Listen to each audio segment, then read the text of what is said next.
Hello, this talk will provide an overview of the outcomes of patchCROP's first phase, one of PhenoRob's principal experimental infrastructures, which has been established in 2020 in Brandenburg by the Leibniz Center of Agricultural Landscape Research. The presentation will reflect on patchCROP's aims and visions before summarizing key research findings. The talk will finalize with the adjusted design and outline of the second phase, which started recently. The patchCROP Landscape Laboratory seeks to explore innovative landscape experimentation to address knowledge gaps in diversified cropping systems. Our main objectives are to test spatial and temporal diversification measures, aiming to improve agricultural resilience, and to find suitable strategies for pesticide reduction through situation-specific and integrated measures for pest, weed, and disease management. Optimally, both main objectives are facilitated by leveraging digital technologies for precise crop and soil management and should be embedded in a co-design process for collaborative research and real-world impact. Our landscape laboratory in Brandenburg is characterized by its colorful and structural mosaic patterns of 30 half-a-hectare fields, which have been simultaneously cropped with 9 different crops. Managing a 70-hectare large experimental field over several years comes with a range of challenges, including extreme weather events that caused severe soil erosion in the permanent traffic lanes or extreme heat around harvest, causing fires in July 2023. Data collection complexities and theft incidents such as substantial equipment losses in August 2021 pose other difficulties that have to be solved and that researchers need to cope with. However, overcoming these obstacles has strengthened our methodological framework and prepared us for the next research phase, which started in October 2024. Since its beginning, patchCROP has frequently been visited by researchers of the University of Bonn and Forschungszentrum Jülich, working in the Excellence Cluster PhenoRob. And comprehensive soil sampling campaigns, proximal soil measurements, and support in biomass and yield data acquisition were substantially driven by the PhenoRob team. Throughout the first phase of patchCROP, from 2020 to 2024, several significant research findings have been published. This talk will shortly present 8 selected peer-reviewed articles that show methodological advances, environmental and agronomic impacts, and technological and practical applications related to patch cropping.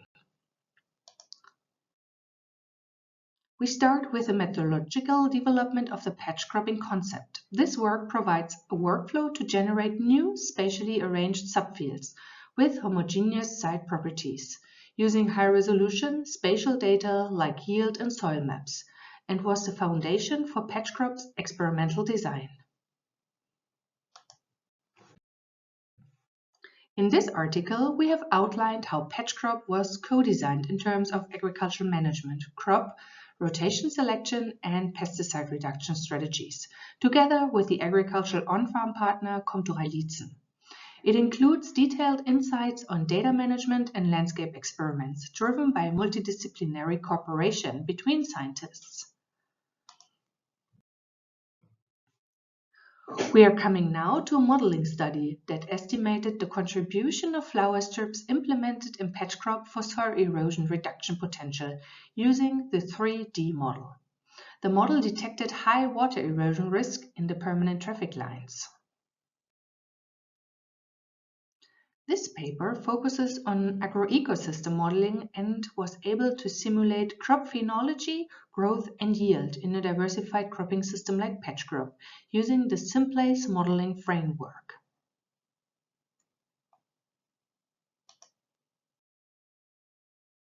In another modeling study by the PhenoRob team, researchers found a way to simulate soil water dynamics under variable soil conditions and high shares of sand. They applied different pedotransfer functions to calculate soil hydraulic properties. In this empirical study, which has recently been accepted in scientific reports, self-researchers monitored N2O emissions in patchCROP over several years and crops and found a high variation of emissions due to soil type, weather conditions, and field management.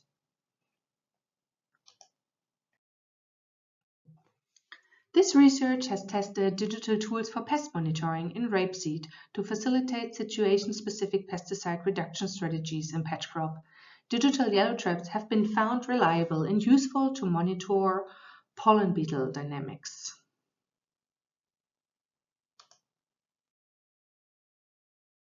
Finally, this study compared patch cropping with other spatial diversification approaches like relay and strip cropping in terms of natural enemies, pest abundance, and yields for wheat and soybean. Strip cropping supported significantly more carabid beetles compared to sole crops. Looking ahead, the second phase of patchCROP will focus on a simplified experimental design with the removal of flower strips, a refined crop rotation strategy focusing only on the high yield potential, determination of fixed reference fields to enhance the comparative studies, and standardized pesticide reduction measures across patches to increase the number of replicates.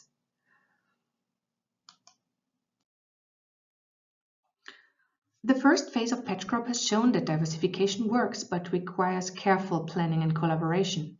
Moving forward, we aim to further optimize agricultural landscapes through refined methodologies and stronger stakeholder engagement. We extend our gratitude to our on-farm partner Comturalitzen and other institutes and projects that have actively contributed to patchCROP. Thank you for your attention, and I welcome any questions.